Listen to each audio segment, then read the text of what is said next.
Arga mendekat.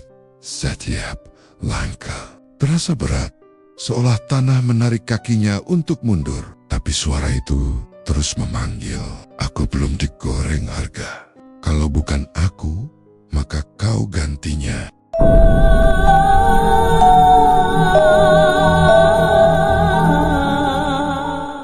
Malam itu udara terasa lebih dingin dari biasanya. Di kampung Karangjati, kabut turun pelen-pelen, menyelimuti jalan tanah yang menghubungkan rumah ramah penduduk. Lampu-lampu redup di sepanjang gang tampak enggan menerangi gelap, seolah-olah takut pada sesuatu yang sedang bersembunyi. Dari kejauhan, terdengar denting nada yang dikenal hampir setiap anak kecil di desa itu. Tahu bulat digoreng dadakan, 500-an, anget-anget. Namun, irama itu tak seceria biasanya. Suaranya melambat, bergema seolah berasal dari lorong yang dalam dan penuh gema. Bukan dari speaker biasa, tapi lebih seperti suara manusia. Arga, remaja 15 tahun, yang terkenal, usil, dan pemberani, sedang duduk di teras rumah sambil memainkan ponselnya. Ketika mendengar lagu itu, ia mendongak. Mobil pickup penjual tahu bulat itu lewat perlahan di ujung gang. Lampu kuning kabinnya menyala redup dan gerobaknya terlihat tua, catnya mengelupas dan berkarat. Penjual tahu bulat itu lagi, gumam Arga. Aneh, sejak dia datang 2 minggu lalu, udah 5 anak yang hilang. Desa Karangjati memang sedang dihebohkan oleh hilangnya beberapa anak. Semuanya menghilang malam hari, tanpa jejak. Dan kebetulan semuanya pernah membeli tahu bulat dari penjual yang sama. Orang-orang mulai mencurigai, tapi tak ada bukti. Penjual tahu itu selalu ramah, tak banyak bicara, dan hanya datang malam hari. Malam itu, Arga punya rencana. Ia ingin menyelinap dan mencari tahu apa yang sebenarnya disembunyikan penjual tahu bulat misterius itu. Ia menunggu sampai suara lagu menjauh. Lalu dengan jaket hitam dan sandal jepit, ia mengikuti dari kejauhan, sembunyi di balik pohon, tembok rumah, dan tiang listrik. Mobil itu berhenti di ujung desa, di dekat tanah kosong yang dulunya bekas tempat pembakaran sampah. Tanah itu kini ditumbuhi rumput liar dan dikelilingi pagar kawat usang. Penjual tahu turun sebentar, memeriksa bagian belakang mobil, lalu masuk kembali. Ia duduk di kursi pengemudi dan memejamkan mata. Arga yang bersembunyi di semak menunggu selama hampir 10 menit. Tidak ada pembeli, tidak ada suara, hanya desiran angin yang aneh dan berat. Dengan jantung berdebar, Arga merayap mendekat.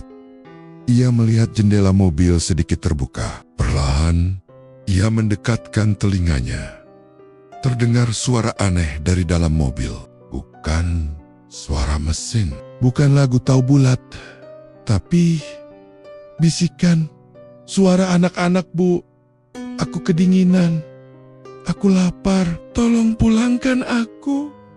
Arga tersentak. Suara itu seperti berasal dari banyak anak kecil, dan semuanya terdengar lemah, lirih, seolah berasal dari speaker mobil. Tapi speaker itu mati. Pelan-pelan, Arga membuka pintu belakang pickup yang biasa digunakan untuk memasak tahu. Asap putih tipis langsung keluar, tapi bukan bau minyak goreng yang ia cium. Bau amis dan busuk menusuk hidung, seperti daging busuk yang disimpan terlalu lama.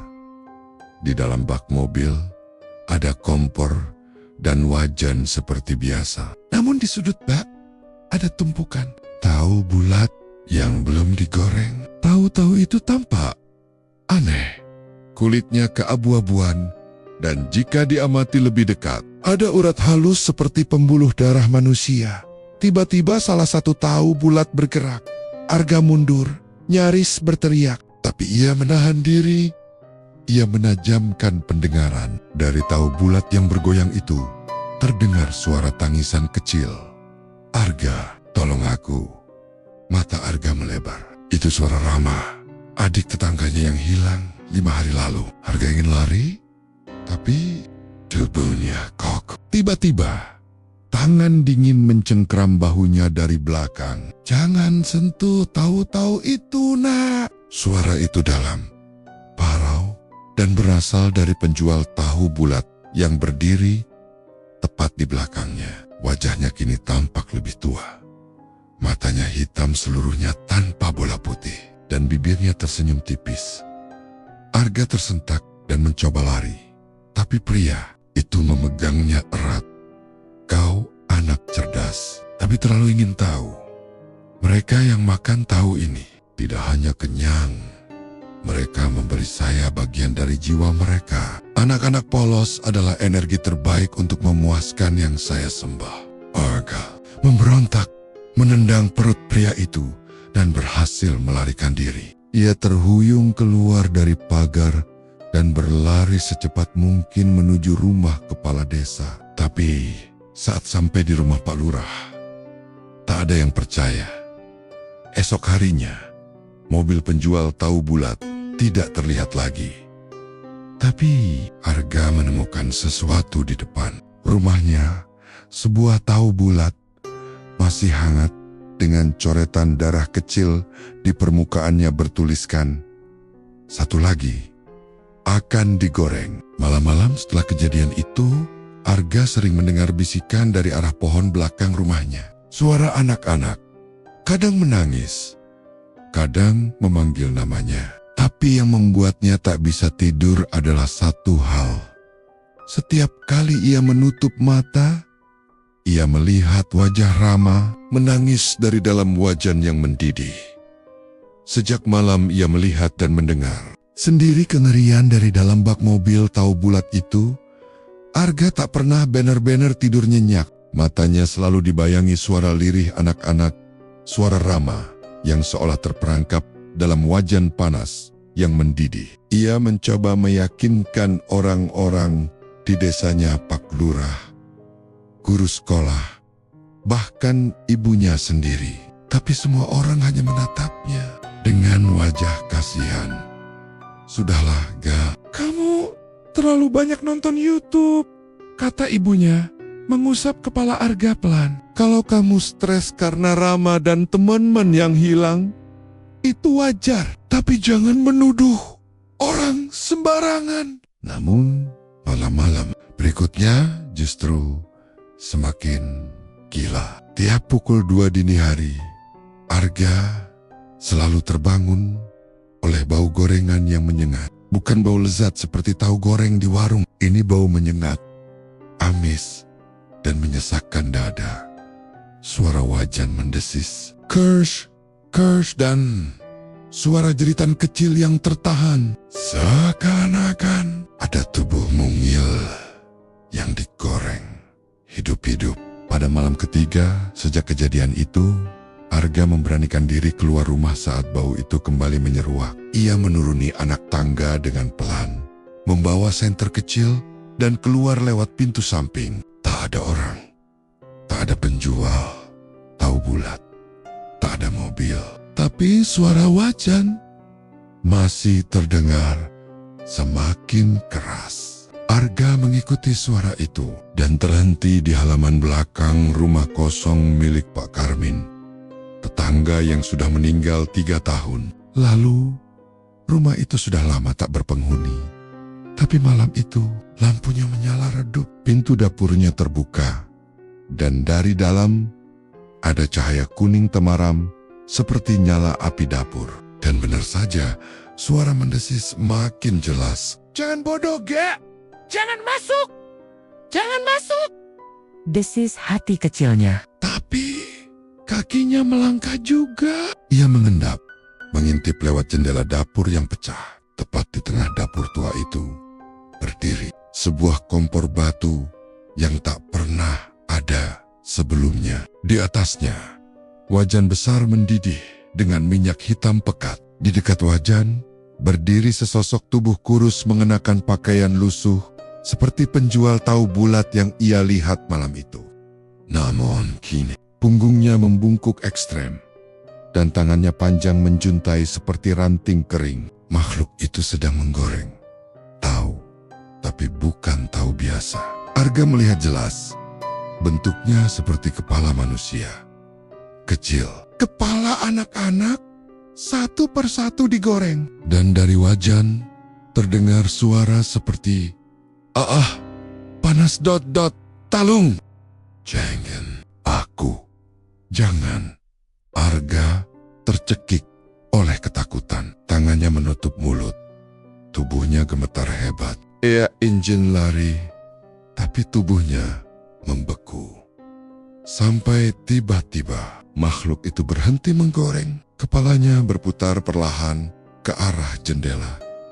Bukan hanya wajahnya yang berputar, seluruh leher dan bahunya berputar 180 derajat. Matanya kosong, hitam legam, dan senyumnya muncul. Sudah waktunya, giliranmu. Arga jatuh terduduk. Ia berlari membabi buta keluar dari halaman rumah itu. Nafasnya memburu, jantungnya seperti ingin meledak. Ia tak tahu bagaimana bisa kembali ke rumah.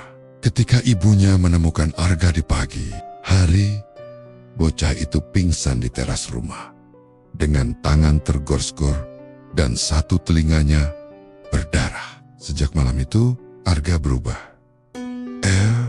Lebih diam, tatapannya kosong. Di sekolah, ia hanya duduk menatap jendela. Teman-temannya mulai takut, namun satu hal yang mengganggu. Suara penjual tahu bulat masih terdengar tiap malam. Hanya Arga yang bisa mendengarnya. Dan setiap lagu diputar, Arga merasa tubuhnya memanas, seperti ia sedang dimasak dari dalam. 3 hari kemudian, anak perempuan bernama Melia, usia 7 tahun, hilang.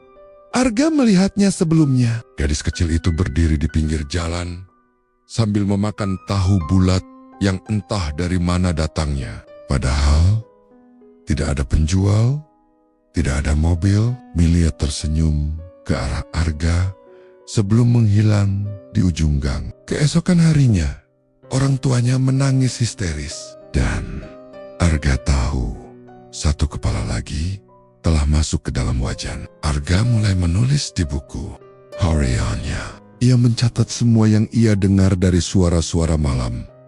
Nama-nama anak yang memanggil, tangisan mereka, bahkan resep gorengan iblis itu.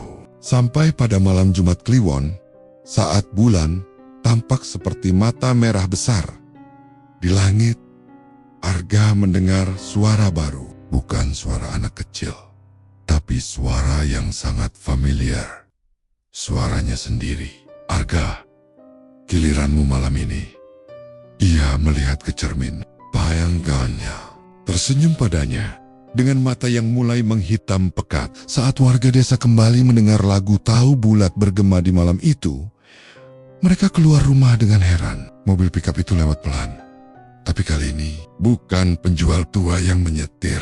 Seseorang yang lebih muda, mengenakan jaket abu-abu, wajahnya pucat, matanya kosong. Arga, ia tersenyum datar. Di belakangnya, suara speaker menyala. Tahu bulat digoreng dadakan. Tapi bila didengarkan baik-baik, itu bukan suara mesin. Itu suara tangisan anak-anak yang terus diputar dan tak akan pernah berhenti. Malam semakin larut di desa Karangjati. Angin berhembus pelan, menyusup lewat sela-sela jendela rumah ramah warga yang sebagian besar sudah tertidur. Tapi malam ini tak seperti biasanya. Malam ini ada kegelisahan yang menggantung di langit kampung. Semacam kesunyian yang bukan ketenangan, tapi ketakutan yang tak bisa dijelaskan. Sejak suara mobil tahu bulat itu terdengar kembali beberapa malam terakhir, desa kembali resah. Tapi yang membuat bulu kuduk warga berdiri bukanlah suara tahu bulat digoreng dadakan yang terdengar familiar, melainkan nada lirih yang mengikutinya. Tangisan, bisikan, jeritan, tertahan dari suara anak-anak. Semua itu tersembunyi di balik lagu tahu bulat yang kini terdengar lebih pelan, lebih lambat, dan lebih berat, seperti diputar dari rekaman tua yang rusak. Pak Amir, seorang pensiunan tentara yang tinggal di ujung desa, mulai merasakan ada yang aneh. Ini bukan suara dari speaker biasa, gumamnya sambil menyalakan rokok. Ini suara dari makhluk hidup. Suatu malam, ia nekat menunggu mobil tahu bulat itu, duduk di bel bambu depan rumah, dengan senter besar dan parang tua yang biasa ia pakai saat berjaga di masa lalu. Benar saja, pukul 2 lewat sedikit, suara lagu itu terdengar dari kejauhan. Mobil pikap itu datang pelan, menyusuri jalan desa dengan lampu temaram. Pak Amir berdiri, mendekat ke jalan, melambaikan tangan. Mobil itu berhenti. Dari balik kemudi, keluar sosok remaja kurus dengan mata kosong. "Arga, kamu?" "Arga ya?" tanya Pak Amir. Arga tidak menjawab. Ia hanya menatap Pak Amir, lalu turun dari mobil. Suara speaker masih menyala dari kabin. Tangizen anak-anak terdengar jelas sekarang. Pak Amir berjalan mendekat ke arah speaker. Suaranya seperti bukan dari kaset atau pemutar MP3, tapi lebih seperti suara manusia. Langsung, "Hidup, aku di sini. Tolong, aku dingin. Ayah, ibu, jangan biarkan dia goreng aku." Pak Amir mundur beberapa langkah. Jantungnya berdentum. Ia menoleh ke Arga. "Apa yang kamu lakukan, nak? Kau ini masih bisa diselamatkan." Arga mendekot. Wajahnya kosong, tapi dari mata kirinya mengalir air mata. "Aku tidak bisa keluar, Pak." Suaranya serak. "Aku sudah diikat. Mereka semua di dalam. Dan aku cuma perantara sekarang. Mereka yang di balik wajan, yang minta tumbal, yang mengubah aku. Jadi, ini." Pak Amir hendak mendekat dan meraih bahu Arga. Tapi tiba-tiba tubuh Arga menegang. Dari dadanya terdengar bunyi seperti retakan tulang. Kepalanya menunduk. Lalu suara lain keluar dari mulutnya dalam. Berat, bukan suara manusia yang telah ditandai tidak bisa lari. Jiwa-jiwa yang memanggil dari dalam minyak mendidih adalah bagian dari perjanjian. Pak Amir mundur panik. "Apa kau iblis?" "Bukan," makhluk itu menyeringai. "Kami hanya pelayan yang memanen anak-anak dari dunia ini. Karena anak-anak adalah roh murni, tak bercela, hidangan kesukaan Tuhan kami." Tanpa memberi waktu, Arga atau sosok yang merasuki tubuhnya naik kembali ke mobil dan menyalakan mesin. Lagu tahu bulat kembali menyala. Tapi kali ini lebih keras, dan suara tangisan anak-anak semakin jelas membentuk irama. 500, 500. "Tolong aku, tolong aku." Mobil itu melaju, meninggalkan Pak Amir yang gemetar. Keesokan harinya, Pak Amir mendatangi rumah kepala desa dan menceritakan semuanya. Tapi tidak ada yang percaya. Namun, ia tidak menyerah. Ia mendatangi rumah dukun tua yang tinggal di luar desa.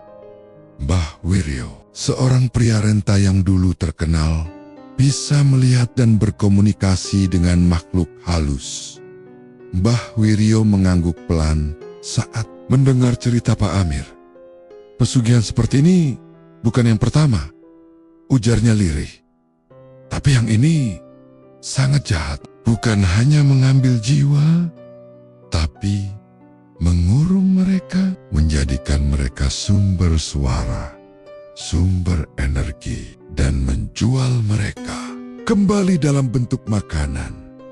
Maksudnya, tahu-tahu itu adalah wadah seperti toples. Tapi yang disimpan bukan selai, melainkan roh anak-anak. Siapa yang memakannya akan mengganden." Penggorengan kedua, Pak Amir bergidik. "Bisa dihentikan? Hanya satu cara. Pecahkan speaker tempat suara mereka disalurkan.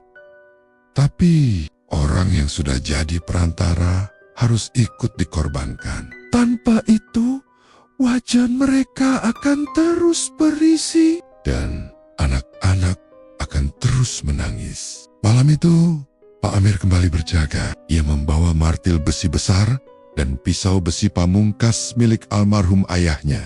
Ia tahu risikonya, tapi suara anak-anak dalam speaker itu terlalu menyayat. Ia tidak sanggup membiarkannya. Pukul 2 pagi, mobil itu datang lagi. Kali ini, ia berdiri di tengah jalan, menghadang. Mobil berhenti, Arga keluar. Aku tahu kamu masih ada di dalam. Gak? Kalau kau bisa dengar, tolong lawan mereka. Aku akan hancurkan sumber suara itu. Dan kau harus lepaskan tubuhmu dari mereka. Tubuh Arga gemetar. Bibirnya terbuka. 2 suara keluar sekaligus. Stop! Jangan! Benuha dia. Pak Amir tak ragu. Ia berlari ke arah mobil, membuka pintu, dan mengangkat martil. Speaker itu berdetak seperti jantung. BRING, sekali pukul, speaker retak. Tapi suara jeritan dari dalam speaker membuat gendang telinganya nyaris pecah. BRARG, pukulan kedua membuat cairan hitam menyembur keluar. Dari celah speaker, suara anak-anak kini bukan hanya tangisan, tapi juga teriakan bahagia. Terima kasih. Kami pulang. Kami pulang. Tubuh Arga jatuh ke tanah. Ia menggeliat keras seperti orang kesurupan, lalu pingsan. Setelah malam itu, mobil tahu bulat itu tidak pernah terlihat lagi di desa Karangjati. Arga dirawat selama sebulan. Ia tak banyak bicara, tapi sesekali menangis diam-diam saat melihat anak-anak kecil bermain.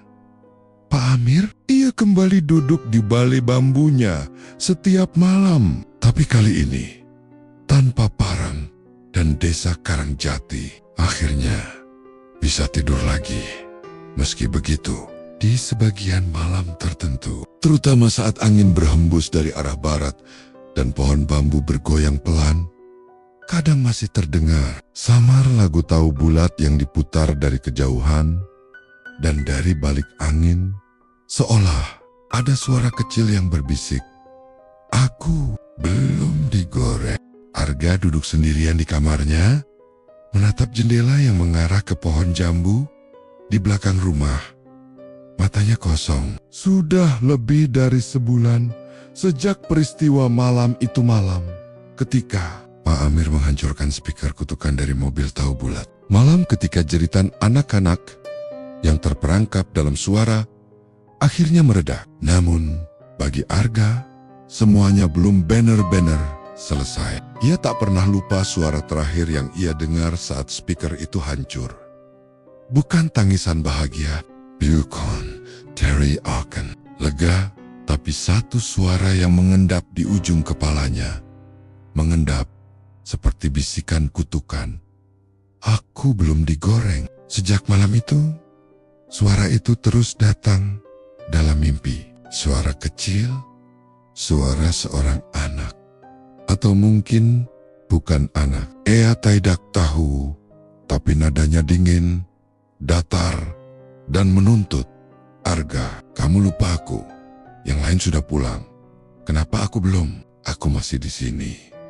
Di dasar wajan, hari-hari berlalu. Warga desa mulai melupakan semuanya.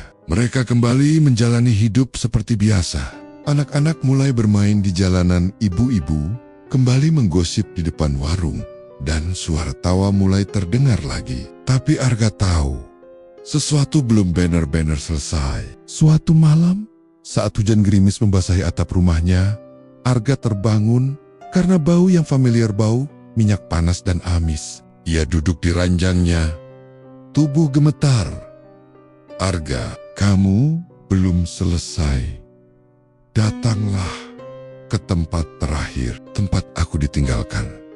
Suara itu kini bukan hanya di kepala, tapi terdengar di luar rumah. Arga berjalan ke jendela, membuka sedikit tirai. Di kejauhan, di ujung jalan desa yang menuju ke ladang kosong, ada cahaya kuning kecil, seperti nyala api dari kompor. Dengan tubuh gemetar dan dada sesak, ia mengenakan jaket dan keluar rumah. Langkahnya perlahan, menyusuri jalan becek. Hujan tipis masih turun, menciptakan suara rintik yang menyatu dengan malam. Semakin dekat ke ladang kosong, bau gorengan itu makin tajam, dan suara wajan mendesis terdengar lagi. Curse! Curse! Dan di balik suara itu, ada suara lain. Tertawa kecil, suara bocah, tapi penuh amarah. Di tengah ladang, ada gubuk reot yang dulunya tempat orang istirahat saat panen. Tapi kini, dari dalamnya, terlihat cahaya terang. Arga mendekat, setiap langkah terasa berat, seolah tanah menarik kakinya untuk mundur. Tapi suara itu terus memanggil, "Aku belum digoreng, Arga. Kalau bukan aku, maka kau gantinya." Arga mendorong pintu gubuk perlahan. Di dalamnya ada wajan besar yang menyala tanpa kompor. Minyaknya mendidih, dan dari permukaannya muncul wajah-wajah anak-anak yang berteriak, seperti mencoba keluar. Namun, satu wajah paling bawah tidak berteriak. Ia hanya menatap Arga, menyeringai. Itu bukan wajah manusia. Kulitnya pucat kehijauan, matanya merah, dan mulutnya penuh gigi tajam seperti ikan buas. "Aku bukan anak-anak biasa," bisiknya. "Aku bagian dari mereka. Dari perjanjian yang tidak selesai." Wajan itu bergetar hebat. Minyak mendidih, muncrat keluar, namun tidak mengenai Arga. Sebaliknya, percikannya mengarah ke langit-langit, membentuk huruf-huruf aneh, seperti tulisan kuno. Tiba-tiba, bayangan hitam keluar dari wajan. Makhluk itu tinggi, ramping, dan tidak memiliki wajah. Dari tubuhnya menggantung kepele kepala tahu bulat seperti lampion. Suaranya berat, tumble, bellamy, genap.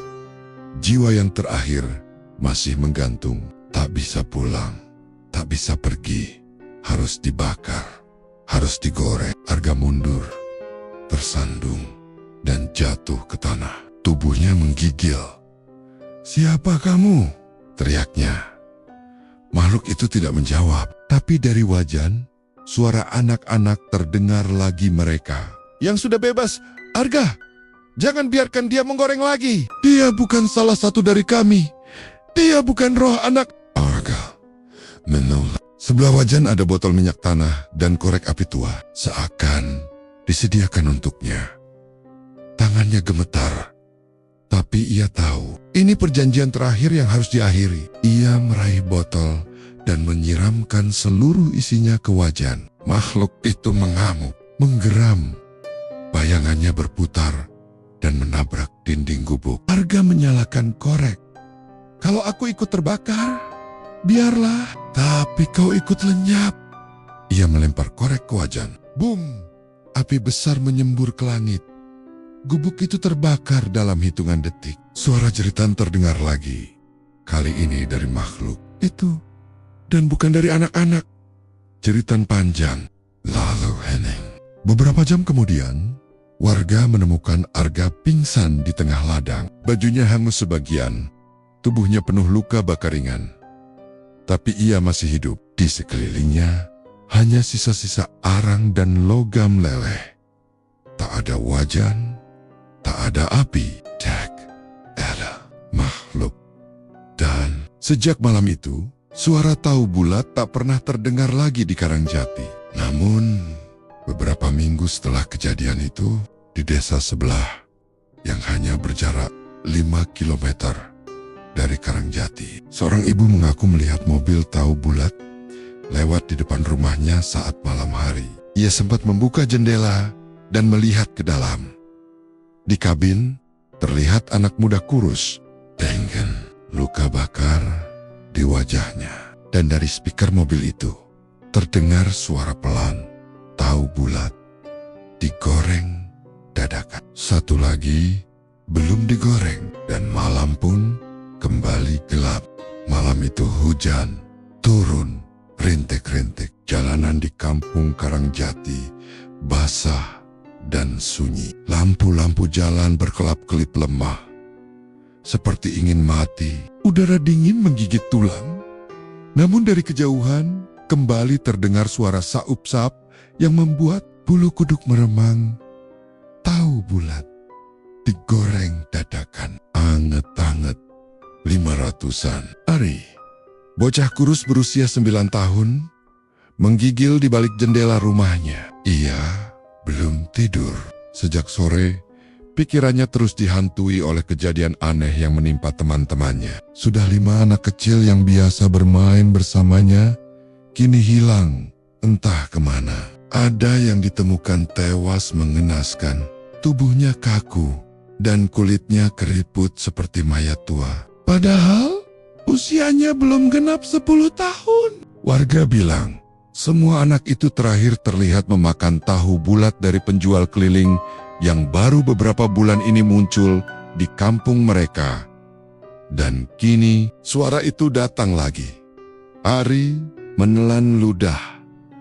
Jantungnya berdetak cepat. Dia mencoba menutup telinganya. Tapi suara itu semakin dekat. Bukan dari jalan utama, tapi seperti dari halaman depan rumah.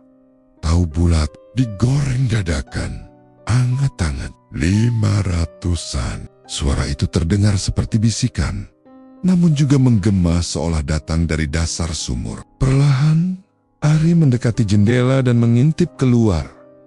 Sebuah mobil pikap tua berwarna coklat gelap berhenti tepat di depan pagar rumahnya. Lampunya remang-remang, catnya mengelupas, dan di bagian bak belakang terlihat wajan penggorengan besar menghitam seperti terbakar dari dalam. Di sisi mobil tertulis dengan huruf besar, "Tahu bulat Mbah Dirjo Ari." Belum pernah melihat nama itu sebelumnya. Selama ini para penjual tahu bulat hanya menggunakan speaker biasa. Tidak pernah ada yang mencantumkan nama. Tapi yang paling mengerikan adalah sosok yang berdiri di samping mobil itu.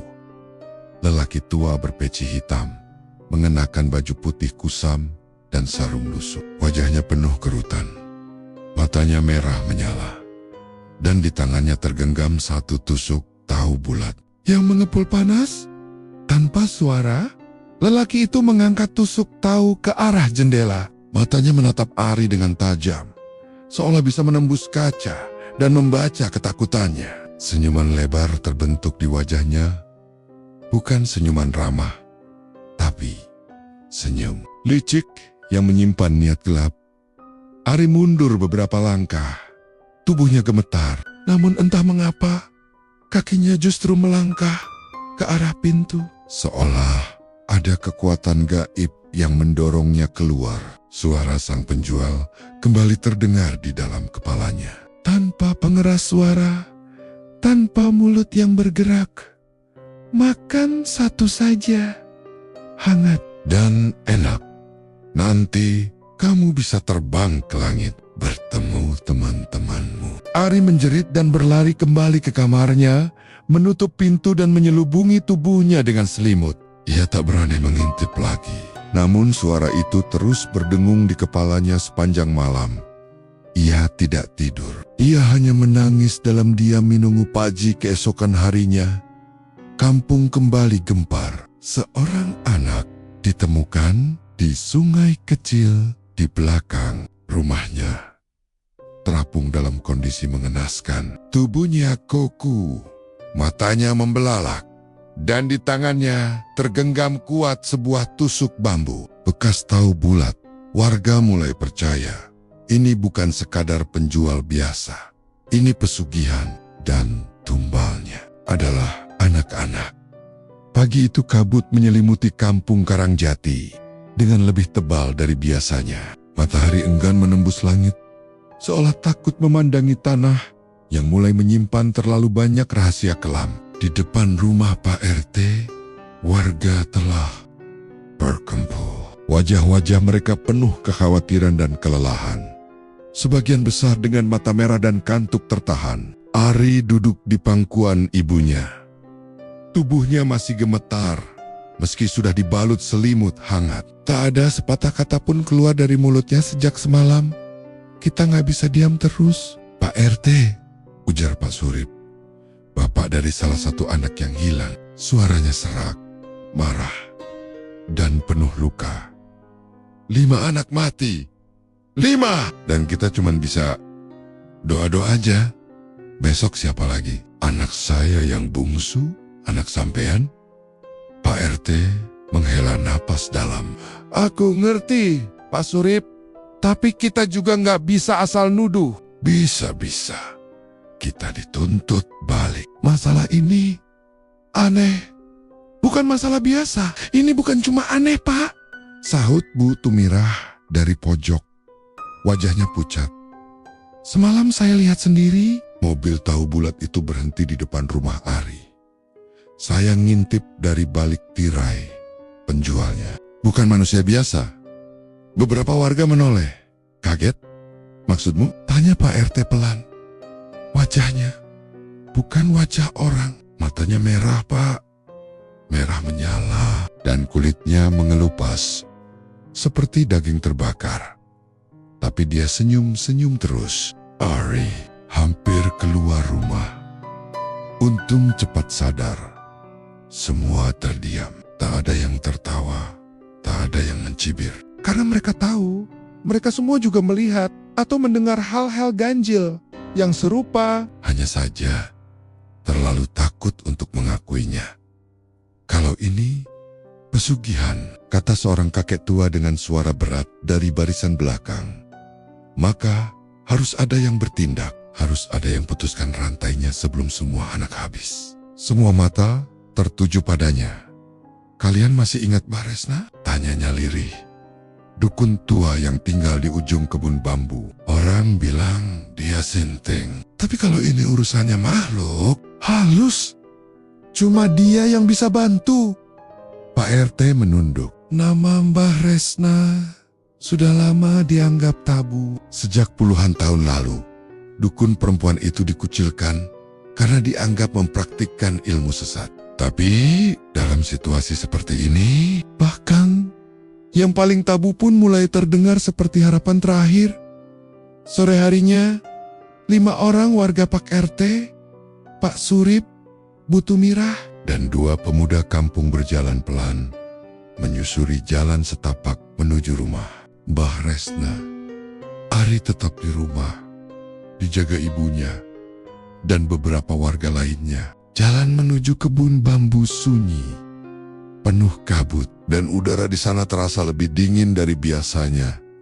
Sesampainya di sana, rumah Mbah Resna masih berdiri.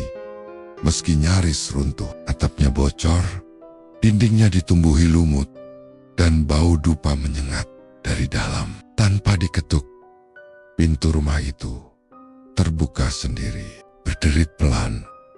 Di dalam, seorang perempuan tua duduk bersila di tengah ruangan. Rambutnya panjang dan kusut, wajahnya penuh keriput, dan matanya menatap tajam tanpa berkedip. Suara serak meluncur dari bibirnya, bahkan sebelum mereka sempat bicara. Kalian datang karena darah anak-anak itu ya? Pak RT mengangguk pelan.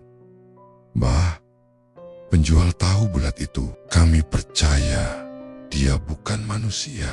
Mbah Resna tidak menjawab. Ia berdiri perlahan, mengambil sebongkah arang dari mangkuk tembikar, lalu melemparkannya ke dalam mangkuk air di depannya. Asap tebal mengepul, memenuhi ruangan. Dalam asap itu, terbentuk bayangan. Sebuah mobil pickup tua, wajah penjual berpeci hitam, dan ratusan anak kecil yang menangis mengelilingi tungku besar yang dipenuhi minyak mendidih. Suasana jadi mencekam. Namanya bukan Dirjo, bisik Mbah Resna. Ia dulunya manusia, tukang tahu keliling, tapi istrinya mati muda dan anaknya kelaparan. Ia mencari jalan singkat, menyerahkan jiwanya pada sosok yang mengaku bisa memberi kekayaan, asal diberi tumbal setiap malam Jumat Kliwon. Maka, sejak itu, tahu buatannya bukan lagi dari kedelai, tapi dari daging anak-anak. Warga bergidik, jika kalian tak bertindak malam ini, lanjut Mbah Resna, maka anak-anak kalian akan menyusul. Malam ini, Jumat Kliwon, daya akan datang lagi. Kali ini, mungkin untuk mengambil lebih dari satu nyawa, Pak RT mengepalkan tangan. Apa yang harus kami lakukan, Mbah? Mbah Resna menatap mereka tajam. Kalian harus bawa aku ke mobilnya. Aku yang akan hentikan. Tapi kalian harus siap, karena jika gagal, bukan hanya anak-anak yang akan mati. Mereka semua saling pandang. Tak ada jalan kembali. Malam ini, mereka akan menantang iblis yang menjelma jadi penjual tahu bulat. Dan malam itu baru akan dimulai. Malam itu, langit tampak pekat tanpa bintang. Hujan gerimis mulai turun, menyisakan jejak dingin yang menggigit kulit. Di lorong sempit antara rame-rama tua di perkampungan itu, suara tahu bulat digoreng dadakan, 500-an aja kembali menggema dengan nada yang lambat dan menyeramkan. Jauh dari kesan ceria seperti biasanya, tapi malam itu tidak ada anak-anak yang keluar. Orang tua di kampung sudah mulai curiga. Mereka mulai melarang anak-anak membeli tahu bulat dari Pak Dharma. Terlalu banyak kejadian aneh yang tidak bisa mereka abaikan lagi. Namun, Pak Dharma tidak menyerah. Ia tetap berkeliling seperti biasa, meski tahu tidak akan ada yang membeli. Tapi di dalam mobil pikapnya, bau amis, darah menyengat. Di kursi belakang, ada kotak kayu besar tertutup kain hitam. Sesekali terdengar suara-suara mencicit kecil dari dalam Nia. Bukan suara tikus, tetapi seperti suara anak kanok menangis tertahan. Sementara itu, Retno, ibu dari salah satu korban, Dimas tidak bisa tidur. Ia duduk di depan altar kecil di kamarnya, memegang foto anaknya yang kini tinggal nama. Di luar, suara tahu bulat kembali terdengar. Tapi kali ini, suara itu terdengar lebih pelan, seolah sedang memanggil dengan bisikan. Tahu, bulat, panas, tahu. Retno berjalan pelan ke jendela. Ia mengintip, dan matanya membelalak. Mobil pickup Pak Dharma terparkir di ujung gang. Namun, tidak ada seorang pun di dalamnya. Pintu belakangnya terbuka sedikit, mengeluarkan cahaya merah samar dari dalam. Tak tahan rasa penasaran dan rindu yang menyiksa. Retno keluar rumah. Kakinya melangkah perlahan.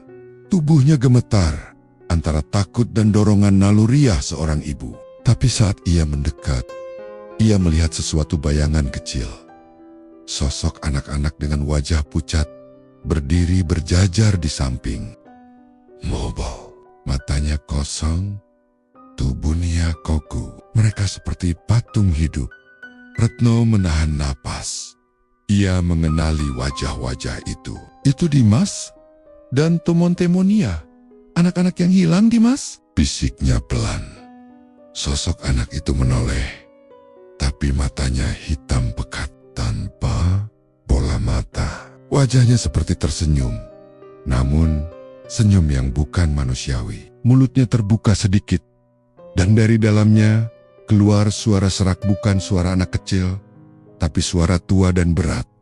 Kau terlalu lambat, Bu. Tiba-tiba, dari balik mobil, sosok Pak Dharma muncul. Tapi wajahnya bukan lagi wajah tua renta seperti biasanya. Kulitnya merah gelap seperti dibakar, matanya menyala merah, dan di dahinya tumbuh 2 tonjolan kecil mirip tanduk yang belum tumbuh sempurna. Anakmu sudah kuberikan kepada yang lebih pantas, ucapnya. Suaranya terdengar seperti 2 suara bersamaan. Satu berat dan serak. Satu lagi seperti jeritan anak-anak. Retno mencoba berteriak, tapi tubuhnya seperti terkunci. Sosok Dimas berjalan mendekat, lalu menyentuh tangan ibunya. Dan saat itu juga Retno menjerit panjang. Tubuhnya mengejang, matanya putih, lalu ambruk ke tanah. Seperti boneka yang talinya diputus. Dari mulutnya mengalir cairan hitam pekat. Pak Dharma terkekeh, lalu menutup pintu mobilnya. Satu jiwa dewasa bisa memperpanjang kontraknya 1 tahun lagi, dan saat pikapnya melaju perlahan menjauh dari gang itu, terdengar kembali suara yang sudah menjadi mimpi buruk warga kampung. Tahu bulat digoreng dadakan. Keesokan paginya, warga kampung geger. Retno ditemukan tewas tergeletak di depan rumahnya. Mulut berbusa hitam, matanya membelalak ke langit. Anehnya, tidak ada satupun tanda kekerasan, hanya aroma amis yang membekas di udara. Seperti bau darah yang lama tidak dibersihkan. Polisi datang, tapi seperti biasa, mereka tidak menemukan bukti apa-apa. Kasus ditutup sebagai kematian mendadak karena serangan jantung. Namun, warga tahu itu bukan kematian biasa. Apalagi malam sebelumnya, ada beberapa warga yang mengaku mendengar suara tahu bulat di tengah malam. Tapi saat mereka mengintip, jalanan sepi. Mobil pickup itu tak terlihat. Suasana kampung mulai mencekam. Ibu-ibu melarang anak-anak keluar selepas maghrib. Sejumlah rumah mulai menggantungkan jimat dan menyalakan dupa di teras. Bahkan beberapa orang mulai tidur dengan bukon-bukon suci di bawah bantal. Tapi malam tetap terasa dingin dan mengancam. Di sisi lain, Pak Dharma semakin tenang. Ia merasa tak tersentuh. Ritual pesugihannya berjalan lancar. Setiap bulan, ia hanya butuh 1 tumbal. Dan tahu bulatnya akan selalu laris. Tak ada yang bisa menghentikannya. Namun, jauh di pojok kampung, seorang pemuda bernama Riko mulai curiga. Ia adalah kakak dari Dimas yang hilang. Sejak adiknya lenyap, ia tidak pernah bisa tidur tenang. Ia memutuskan mencari tahu apa yang sebenarnya terjadi. Riko mulai mengamati gerik Pak Dharma. Ia mencatat jam berapa mobil itu muncul, daerah mana yang sering ia lewati. Bahkan mencoba menyusuri rekaman CCTV dari woreng-woreng yang dilewati mobil tahu bulat itu. Dari salah satu rekaman, Riko melihat sesuatu yang mengerikan. Pada jam 1:13 dini hari, mobil pickup itu terekam berhenti di pinggir jalan. Pak Dharma turun, membuka pintu belakang, dan dari dalam mobil turun sesosok tubuh kecil. Bukan manusia. Bentuknya seperti anak kecil, tapi kurus kering. Tubuhnya merah, seperti daging tanpa kulit. Ia berjalan dengan cara merangkak cepat, lalu menghilang ke dalam gang. Riko hampir muntah melihat rekaman itu. Tapi ia juga semakin yakin, ini bukan hal biasa. Ini bukan hanya soal kehilangan anak-anak. Ini tentang iblis, pesugihan. Malamnya, Riko nekat mengikuti mobil Pak Dharma secara diam-diam. Ia menunggu dari kejauhan, menyamar sebagai pemulung, membawa jaket, lusuh, dan mask. Saat mobil itu melintas, ia menyusup ke belakang, menggantung di bumper besi. Mengikuti kemanapun mobil itu pergi, mobil berkeliling seperti biasa, memutar-mutar tanpa arah jelas. Tapi kemudian, ia berhenti di luar kota, di sebuah lahan kosong, dekat hutan kecil. Ada sebuah bangunan tua, seperti gudang terbengkalai. Disitulah mobil berhenti. Riko cepat-cepat turun, bersembunyi di balik semak, memperhatikan dari kejauhan. Pak Dharma keluar. Ia membawa kotak kayu dari dalam mobil dan membawanya masuk ke dalam gudang. Beberapa saat kemudian, terdengar suara jeritan. Tapi bukan jeritan manusia. Suara itu seperti gabungan tangisan bayi, lolongan anjing, dan ringkikan kuda, semuanya bersatu menjadi satu suara yang membuat bulu kuduk meremang. Lalu dari balik celah kayu gudang, Riko mengintip dan matanya membelalak. Di tengah ruangan ada altar batu berlumuran darah. Di atasnya berdiri sosok makhluk hitam tinggi dengan kepala seperti kambing dan mata menyala merah. Makhluk itu menunduk, menjilat darah yang mengalir dari tubuh anak kecil yang tergeletak di altar.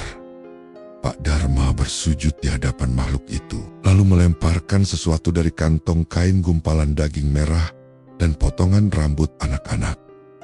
Terimalah tumbal ke-18, wahai penunggu daganganku. Buatlah, tahu-tahuku tetap laku. Jangan biarkan pesaing datang dan panjangkanlah umurku, ucap Pak Dharma dengan suara gemetar.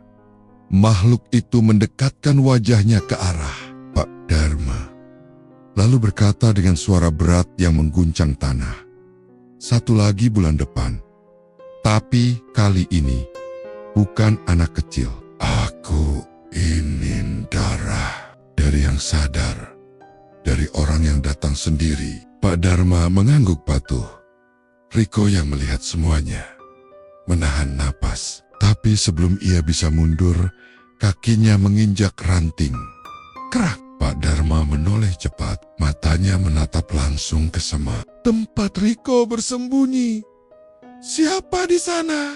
Malam itu, hujan turun dengan deras. Kilat menyambar-nyambar dan guntur menggelegar seperti suara amarah dari langit. Rumah Bu Yati gelap gulita. Sejak sore listrik padam dan lilin yang ia nyalakan telah lama meleleh. Ia duduk di ruang tengah, memeluk tubuhnya sendiri. Matanya sembab, wajahnya pucat. Ia baru saja kehilangan anak semata wayangnya. Dina, bocah perempuan yang masih duduk di kelas 3 SD itu ditemukan tewas di selokan belakang rumah dalam keadaan mengenaskan kulitnya, seperti terbakar dari dalam, dan bola matanya hilang. Dokter forensik pun hanya bisa menggeleng, tak sanggup menjelaskan penyebab kematian secara logis. Dia baru kemarin makan tahu bulat itu, bisik Bu Yati lirih pada dirinya sendiri. Sudah 9 anak di kampung itu meninggal dalam 2 bulan terakhir. Semua dengan kondisi mayat yang aneh dan tak masuk akal. Dan satu-satunya benang merah yang mulai menjadi gumaman para warga adalah tahu bulat yang mereka makan. Penjual tahu bulat itu datang setiap sore, menjajakan dagangannya dengan suara khas dari speaker yang berputar di atas mobil pickup kecilnya. Tahu bulat digoreng dadakan, 500-an, anget-anget, gurih-gurih, enyoy.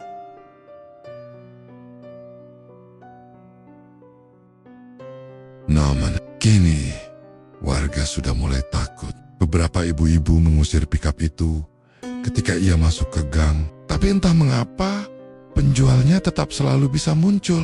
Bahkan, seolah tahu kapan anak-anak sendirian menunggu di pinggir jalan atau bermain petak umpet. Di luar, suara mobil itu kembali terdengar meski hujan deras. Tahu bulat digoreng dadakan. Bu Yati gemitar. Ia berdiri pelan, mendekat ke jendela, membuka tirai sedikit, dan di sanalah ia melihatnya. Mobil pickup itu terparkir di depan rumahnya. Tapi, tak ada satupun tetangga yang keluar. Lampu-lampu rumah di kiri kanan gelap semua. Penjual tahu bulat itu berdiri di belakang mobilnya. Bukan lagi memakai topi dan celemek seperti biasanya. Kini, ia mengenakan jubah hitam panjang. Wajahnya tak terlihat jelas karena tertutup bayangan hujan dan lampu remang. Tapi tangan yang ia ulurkan ke belakang bak mobil tampak bukan tangan manusia panjang, bersisik, kukunya hitam dan runcing. Dari balik bak mobil, terdengar suara anak-anak tertawa. Tapi tawa itu menggema seperti dari dasar sumur Buyati mondek. Nafasnya memburu. Ia ingin berteriak, ingin lari keluar, ingin membangunkan para tetangga. Tapi tubuhnya kaku, tak bisa digerakkan. Lalu pintu depan rumahnya terbuka sendiri. Angin dingin menerobos masuk bersama bau amis dan anyir. Dan di ambang pintu berdiri sosok bocah kecil dengan mata melotot tanpa bola mata, mengenakan seragam sekolah dasar penuh lumpur. "Dina, Bu?" Buyati menjerit, tapi suara itu hanya menggema dalam kepalanya. Mulutnya tak bisa terbuka. Dina berjalan mendekat, langkahnya tak menapak lantai, seolah melayang. Di belakangnya, dari jalan yang kini dipenuhi kabut pekat, mengkul satu sosok anak-anak lain yang sudah jadi korban. Mereka semua tersenyum, matanya kosong. Sementara dari pikap tahu bulat, sang penjual menaikkan tangan bersisiknya ke langit. Hujan berhenti seketika. Petir menyambar ke tanah, dan suara tertawa bocah berubah menjadi jeritan panjang. Pagi itu, hujan semalam meninggalkan jejak tanah becek dan udara yang ganjil. Aneh, terasa seperti udara kuburan lembab, berat, dan berbau bunga layu. Pak Darsun, ketua RT, berdiri di depan rumah Buyati yang kini telah dipasangi garis polisi. Warga mulai berkumpul, membicarakan kejadian mengerikan semalam yang kabarnya membuat Buyati ditemukan tergeletak dengan mulut menganga, membatu dalam ketakutan. Matanya menatap ke langit-langit rumahnya, dan lidahnya tergigit sampai putus. Ia masih hidup, tapi tidak bisa berbicara. Dia trauma berat, ujar petugas medis. Mungkin melihat sesuatu yang tak bisa dijelaskan. Namun yang lebih mengganggu adalah apa yang ditemukan di dapurnya. Sepiring tahu bulat hangus terbakar di atas kompor, namun di dalamnya bukan isian udara, melainkan potenggen-potenggen kuku kecil, rambut halus, dan serpihan gigi susu. Warga mulai panik. Ibu-ibu melarang anak-anak keluar rumah. Beberapa lelaki berkumpul malam harinya dengan pentungan, berencana menghadang pikap tahu bulat itu jika berani muncul lagi. Namun tidak ada yang datang malam itu dan malam-malam berikutnya. Sampai akhirnya muncul seseorang yang tak pernah disangka-sangka kembali ke kampung itu. Jaya, keponakan Buyati yang merantau ke kota beberapa tahun lalu. Ia mendengar kabar tragedi dari temannya lewat media sosial dan memutuskan pulang. Jaya tidak percaya dengan cerita warga. Ia anak kuliahan, terbiasa dengan logika dan sains. Namun, ketika melihat kondisi Buyati yang hanya bisa menggeliat sambil menggigit-gigit bantal setiap malam, saat terdengar suara bocah tertawa dari kejauhan, kepercayaannya mulai goyah. "Kalau ini benar-benar pesugihan," ucap Jaya pada malam ketiganya, "di kampung aku harus tahu siapa pelakunya." Ia menyelidiki, ia bertanya ke warga. Ia mengingat sesuatu tentang sosok penjual tahu bulat yang dulu sering lewat depan rumah saat ia masih kecil. Penjual yang tak pernah tua, selalu sama. Suara, wajah, hingga mobil pickup Nia tidak pernah berubah. Jaya melacak. Ia menyusuri gang demi gang dengan motor pinjaman. Dan malam itu, ia melihatnya. Pickup putih dengan speaker. Kas itu sedang berhenti di perempatan sunyi. Tak ada pembeli. Tapi sang penjual tetap menggoreng tahu dalam kuali kecilnya. Minyak mendidih, berbuih-buih. Jaya mendekat diam-diam, bersembunyi di balik warung kosong. Ia menyaksikan dari kejauhan. Sang penjual berdiri membelakangi jalan, tubuhnya membangkok. Ia tak menyadari kehadiran Jaya. Namun, saat Jaya menajamkan pandangannya, Ia melihat sesuatu yang membuat darahnya membeku. Dari dalam bak mobil pickup itu, bukan tumpukan tahu yang terlihat, melainkan tumpukan jasad anak-anak dengan tubuh kurus, pucat, dan mata terbuka membeku. Setiap kali penjual itu menyendok satu tahu ke kuali, salah satu jasad bocah itu bergerak seperti sedang mimpi buruk lalu diam kembali. Minyaknya tidak mendidih karena panas, tapi karena menangis. Terdengar suara isak tangis dari dalam kuali, dan sang penjual, "Bukan manusia!" Lehernya panjang dan berlendir, kulit punggungnya bersisik, dan dari lubang hidungnya keluar asap hitam. Jaya terhuyung, hendak mundur, namun tanpa suara, penjual itu menoleh cepat ke arahnya. Tatapan mata yang tajam seperti paku berkarat, dan bibirnya membentuk senyum. Perlahan, "Sudah saatnya kamu ikut memasak, Nak." Malam itu, angin berhembus lebih kencang dari biasanya. Langit kota kecil itu dipenuhi awan kelabu yang bergelayut rendah, seolah ingin menyapu atap rame-rama tua di kampung tersebut. Di sudut jalan yang gelap, suara speaker tahu bulat yang menggema dari mobil pickup kembali terdengar lirih, namun berbeda. Suaranya seperti direkam terbalik, penuh gemuruh dan suara bisikan samar yang sulit dipahami. Pak Warto kembali melaju perlahan melewati ganggang sempit. Kali ini bukan untuk menjajakan tahu, melainkan untuk menjemput tumbal berikutnya. Wajahnya kian tua dan menyeramkan, seakan tubuhnya mengering dari waktu ke waktu. Sorot matanya kosong, namun sesekali berkedip sangat cepat, seperti seekor reptil. Sementara itu, di rumahnya, yang kini mulai dikerumuni bau anyir, Seno, anak tertuanya yang masih duduk di bangku SMP, mulai merasa ada yang tidak beres. Ia menyadari setiap kali ayahnya pulang membawa tahu sisa, malam itu pasti akan ada anak kecil yang hilang. Ia tak tahu pasti apa hubungannya, tapi firasatnya kian menguat.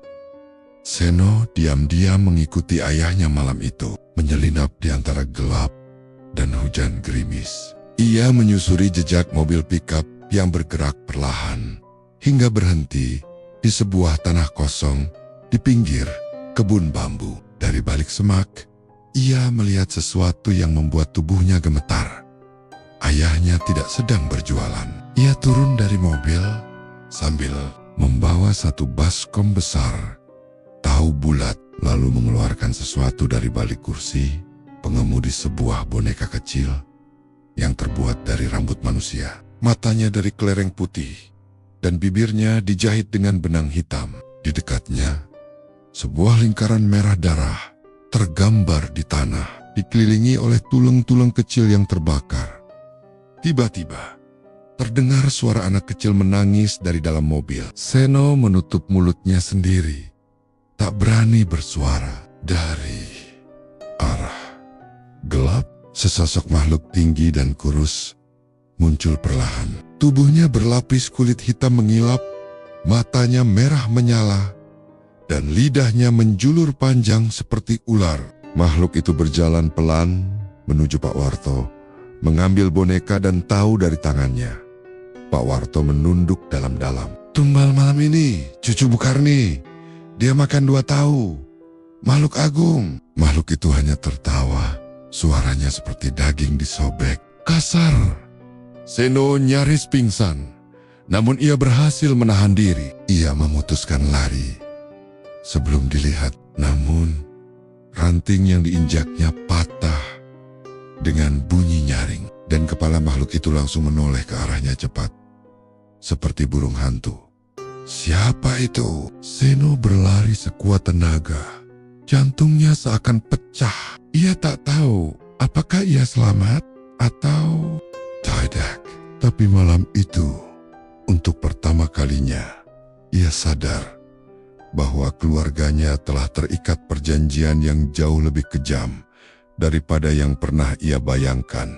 Dan di rumah, ibunya hanya duduk memandangi televisi mati, sambil bergumam pelan kalau anaknya tahu Bisa jadi dia yang berikutnya.